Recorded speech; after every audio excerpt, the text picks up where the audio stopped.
Good evening, my viewers. Welcome back again to our data analysis. Do you call it a class or do you call it whatever you call it? But good evening. I'm hoping that you had a lovely day. Today is Tuesday, the 14th of June. Siku zinasonga tunazeeka. And today I even had a show because today I have some good news for you guys. So I'm so happy that I've gotten some bit of data that will be really helpful in our analysis, and that is a bit that was missing in my analysis. Remember, every time I was saying that I'm using the 2017 data that was provided by the IEBC. Guess what? I have some figures that represent the new voters that were registered. So I'm just going to give, actually today is just, to me that is very vital, because it means that now the data that we are using is not just a percentage, but we even have now the numbers, the actual numbers. So welcome to today's session. I'm hoping we will not go beyond 5 minutes, because I just want us to have an overview. How many people have been registered afresh by the IEBC? We were called some. We are not going to focus on those who have switched. We're just looking at who are the new voters.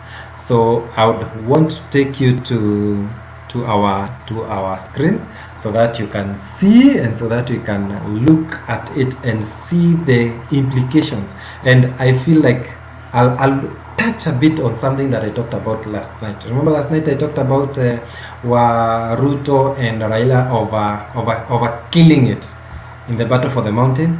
There's something I missed yesterday, and I'll touch on it at the end of the video.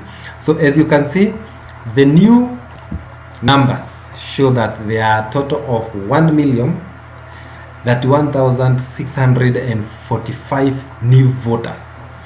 I don't want to call them hanging votes or the undecided, because a lot might have happened, but even maybe we have some people here who have never voted before, and these are the people that we are looking at. But when you look at the table, because today I'm just going to use the table, although I might touch on something different. But when you look at it, Nairobi had actually the most the new voters. So if you highlight on Nairobi itself, you'll find that it had 100,000. That is no mean feat, and that represents 9.8% of the total new registered voters. You can see on this graph here how far ahead they are above the rest. So Nairobi had the most new voters, followed by Kiambu, then Kakamega, then Nakuru, and then Kisii. So when you look at these numbers, if you were to add them, I don't know whether the figures will allow us to do it. Yes, you'll see. I can also add Kiambu there. You'll see that is 267,000. That is over a quarter of the total of the whole country, represented by the first five. And again, this one to me is taking us to the same point that I was driving at yesterday, that there is a lot to this new vote instead of just looking at the Mount Kenya vote, because this is 9, 14, 15, 16, 17, 18, 19, 20. That's 20, almost 25%. So generally, these are the main players in the game. The least the least county that had the least number of new voters is Lamu. You can see at just 3,000 votes, but that is the bottom of the pile. But the topmost is Nairobi, followed by Kiambu, then Kakamega, then Nakuru. I have other representations that speak the same volumes, but technically they're just saying the same thing. This is still Nairobi, way ahead. This is a graph. The other one was a table. A table is easier to understand for many, but if you are looking at it in terms of, even when you look at it in terms of the graph, you can see how Nairobi is far much ahead of the rest. But like we have explained, the top five really count a lot. So that is my take in terms of the new vote. And I'm saying that a lot can be harvested. If you are an aspirant out there, if you are Raila, if you are Ruto, if you are even Gachagua or you are Martha Karua, look at these numbers and see how it can be of benefit.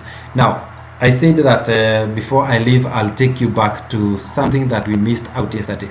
Remember yesterday we were talking about the Kikuyu vote, and I wanted to just, I'm hoping I'm not going to get caught up by this. The Kenya voter register, is this one? Give me a second, I'll confirm that it's the one, because I wanted to show you what the mountain vote looks like. Remember, I was talking about perfect. So this is it, and I'm hoping that you can see it on the screen. It is a donut chart, and I was focusing on Central Province. That is the part that I have not been able to focus on. So when you talk about the mountain, people forget that Meru is not part of the mountain, because when you add Meru here is when you get around 3 million votes, around 3.6 million votes. But without Meru, you can see when you talk about the mountain, you're talking about Kiambu, Murang'a, Nyeri, Kirinyaga, and Nyandarua. And that's why I was talking of it being just a fraction. This is 2.9 votes, 2.9 million votes, and to me there are other areas that have better representation that can attract a swing vote that can be of huge proportion. So if I were a contestant who is trying to catch up with the rest, let's say if I was Ruto trying to catch up with the votes that he has lost because of Martha Karua, to me I will not be focusing so much on Central Province, because already Central Province is divided. And even if you are to take 70% or 60% of that vote, I doubt whether it is going to make quite a margin. But if you look at other areas, I was talking of Eastern, and when you look at Eastern, that is where Meru is. Look at that, 702,000 votes. Guys, forget about the mountain. The mountain is going nowhere. Focus on these others. So I don't want to go further. We have already gone to 7. Oh my goodness, you have already gone to 7 minutes, and but I'm hoping that you understood it, and I'm hoping that I was audible. If I'm missing something, make sure you put it on the comments. You can even join me on my chats, and if I find you here, I can invite you so that we can have a talk.